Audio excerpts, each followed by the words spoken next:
രാവിലെ 6:45 ജോലി തുടങ്ങിയ ഒരാൾ രാത്രി 8:20 വരെ ജോലി ചെയ്തു എങ്കിൽ അയാൾ ജോലി ചെയ്ത സമയം എത്ര?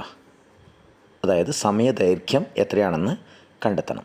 ഇവിടെ രാവിലെ 6:45 മുതൽ രാത്രി 8:20 വരെയുള്ള സമയദൈർഘ്യമാണ് കണ്ടുപിടിക്കേണ്ടത്.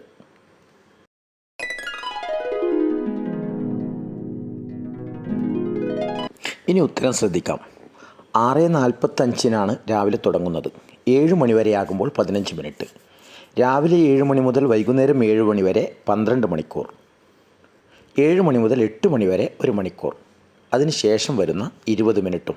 ആകെ 15 മിനിറ്റും 20 മിനിറ്റും കൂടിയാൽ 35 മിനിറ്റ്. 12 മണിക്കൂറും 1 മണിക്കൂറും ചേർന്നാൽ 13 മണിക്കൂർ എന്ന് കിട്ടുമല്ലോ.